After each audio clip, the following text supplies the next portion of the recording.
السلام عليكم، ازيكم يا جماعة؟ عاملين ايه؟ يا رب دايما تبقوا بخير وصحة وسعادة. النهاردة يا جماعة عايز اكلمكم في حاجتين مهمين جدا. اول حاجة طبعا احنا شايفين حال الكرة المصرية عامل ازاي بقى من اكتر من 10 سنين. متدمر، وده طبعا بينعكس على مستوى المنتخب، فطبيعي يعني.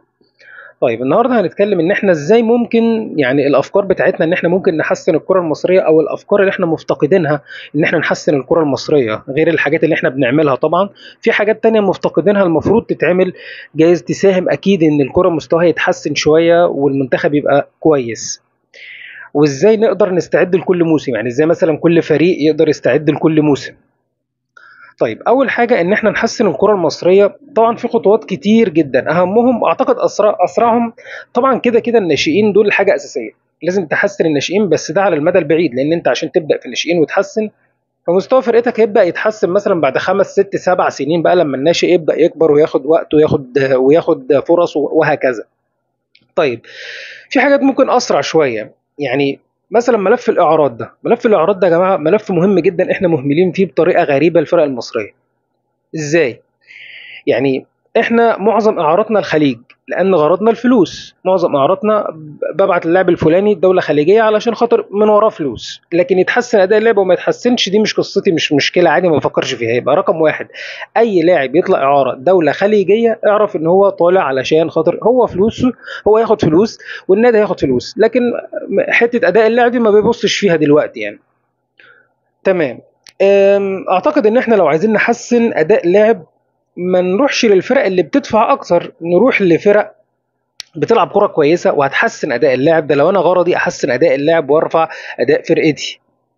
طيب في لا، لان في لعيبه طبعا بتمشي بتطلع اعاره، نادر اللي بيروح دوله الخليج، دوله خليجيه ويرجع مستواه كويس. وفي ناس بترجع كتير مستواها بايظ حتى لو مستواها كويس، وفي واحد مستواه بايظ بيرجع مستواه زي ما هو بايظ. تمام. عندك اكبر مثال حمدي فتحي. حمدي فتحي تقريبا ماشي من النادي الاهلي وهو احسن خط نص في افريقيا، رجع زي ما انتم شفتوه كده في مونديال الانديه، مفيش حمدي فتحي خلاص لانه راح قطر. قطر فلوس مش كوره، مع احترامي ليهم يعني. طيب انت بقى لو عايز او مهتم بمستوى ناديك او خايف عليه، الاعارات لازم تكون، الاعارات انا شايف انها لازم تكون دول شمال افريقيا. يعني مثلا المغرب، عندك المغرب مثلا وداد، رجاء، الجيش الملكي. الفرق مش قويه مقارنه مثلا يعني بالنادي الاهلي، مثلا ان هي تنافس النادي الاهلي لا، بس الاجواء هناك هتساعد اللاعب انه يبقى كويس. بدليل ان ممكن تلاقي منتخبهم مثلا منه ناس كتير محترفه، بس منه ناس من المحليين كويسين جدا. وعندهم كمان حاجه كويسه جدا يا جماعه، دوله المغرب او الفرق المغربيه، انهم بيلعبوا تحت ضغط كويس قوي. يعني ممكن يلعبوا مثلا زي ما الوداد لعب في ارض صن داونز، غير الاهلي. مثلا الاهلي بينزل خايف ماتشات سان داونز هناك، تمام، او في عقده شويه، لكن هم هناك عادي جدا وبيطلعوا سان داونز من جنوب افريقيا عادي. فهم عندهم الحته دي كويسين فيها جدا واحسن مننا على فكره يعني. طيب وجمهورهم طبعا قوي جدا معروف. جمهور الاهلي قوي جدا، بس جمهور برضو الوداد قوي جدا. يعني هو هيسيب جمهور قوي هيروح لجمهور قوي هيتحسن، لكن دول الخليج يا جماعه مفيش كوره، مفيش جمهور، هي فلوس صريحه، مفيش اي حاجه تانية.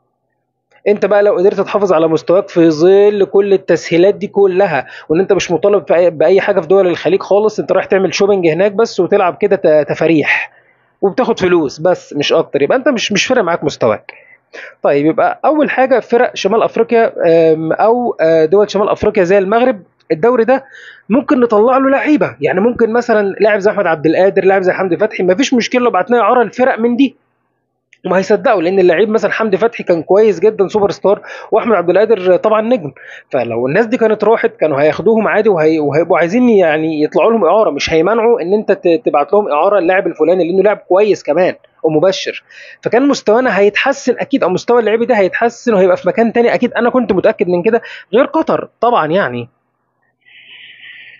طيب يعني وفي حاجة تانية برضو عايز اكلمكم فيها برضو علشان ما انساش. الاعارات برضو ممكن تبقى لجنوب افريقيا. يعني بص الفرق القوية برضو، يعني مثلا ليه ما نطلعش اعارة لفريق زي سان داونز او اورلاندو بايرتس؟ كورتهم سريعة جدا وكورتهم جميلة جدا، وتقريبا احسن فريق بيلعب كورة سريعة في افريقيا هو سان داونز، عشان نكون صراحة مع بعض يعني. واورلاندو بايرتس حتى كورته سريعه جدا برضو. طيب فدلوقتي انت ممكن تطلع اعراب برضو لفريق من فرق جنوب افريقيا زي سان داونز او اورلاندو بايرتس. ليه؟ الفرقه دي يا جماعه بتجيب لاعبين من البرازيل وتشيلي وكولومبيا كتير. اكيد لو احتكيت بلاعبين زي دول ومستوى زي ده ولعب زي ده، مستواك هيتحسن، هيرجع لك اللاعب بعد سنه كويس جدا. يبقى الاعارات يا اما شمال افريقيا دوله زي المغرب، او جنوب افريقيا سان داونز اورلاندو، حاجه كويسه جدا. طيب اخر حاجه طبعا اللي هي ممكن تبقى صعبه شويتين، بس لو شفنا دوري اوروبي كويس، مش التشيكي والروسي والقصص دي، لا دوري اوروبي كويس زي البرتغالي، ولنفترض لو نقدر حتى لو فريق اخر الجدول او فريق منتصف جدول تبعت له لاعب اعاره سنه زي الفل، يبقى كلام جميل برضه. الدوري التركي كذلك الوضع، يحتك برضه بلعيبه بمستوى، مش شرط الفلوس. انا هنا بكلمك ان انت لو عايز الغرض الاساسي تحسين اداء اللاعب ويرجع لك كويس يفيد ناديك، ما بتكلمش على فلوس دلوقتي خالص. الفرق دي كلها او معظمها مش هتطلع ربع يعني فريق خليجي في الفلوس انا متاكد، لكن مستويات اضعاف مضاعفه، هيديك مستوى عالي جدا للاعب وهيجيب اخر اللاعب. بس طبعا لازم اللاعب يكون عنده اساسيات الكوره ويبقى لاعب اصلا كويس، بس انت عايز تحسن فيه حاجات. وطبعا واحد زي حمدي فتحي واحمد عبد القادر، الناس دي ممتازه بس كانت عايز تحسن بعض الحاجات. للاسف طلعوا دوله خليجيه زي قطر. حمدي فتحي رجع، ادينا شفنا مستواه خلاص، مش هي يعني كنا المفروض هنشتريه بعد كاس العالم، بعد ما شفنا مستواه لا ارجع يا حمدي خلاص مش عايزينك، مستواك باظ. احمد عبد القادر رجع اهو، يا مسهل يا رب يبقى كويس، يعني رب يكون مستواه كويس او متحسن او على الاقل زي ما هو.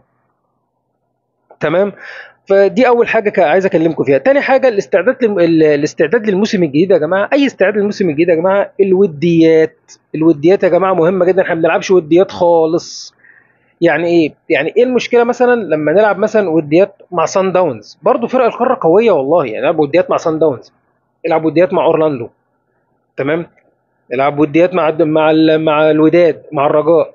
الفرق القويه في افريقيا يلعب معاها وديات في الموسم التحضيري بتاعك، ماتش او ماتشين. مش هتلعب مع فرق القاره مش مشكله، العب مع فريق مثلا من امريكا الجنوبيه، فلامينجو مثلا، بالميراس مثلا، العب ماتشات من دي كل سنه ان شاء الله ماتش واحد او ماتشين مع فريق خليجي قوي مثلا، نظم ماتش بتاع كده. الحاجات دي مهمه جدا يا جماعه. يعني لازم في الاستعدادات للموسم الجديد او اي موسم يبقى فيه وديات، لازم ندخل الوديات في الاستعدادات دايما. لا احنا ما بنعملش حاجه، احنا اللعيبه بتاخد اجازتها شهرين وبعدين يرجع لي على ايه بقى، على قبل البطوله مثلا الدوري او قبل الموسم الجديد ب 10 ايام مثلا وزنه زايد ولا ما اعرفش ايه، ونبدا بقى نخسسه شويه وينزل يلعب.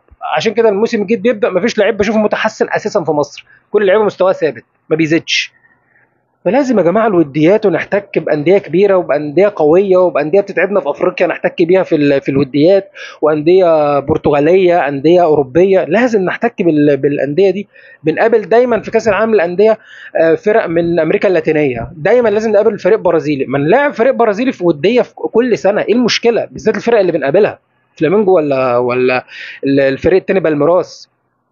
يا ريت يعني يا جماعه نهتم بملف الوديات، هيبقى حاجه كويسه جدا. كنت حابب اكلمكم في الحاجتين دول يعني، وشكرا انكم سمعتوني. السلام عليكم.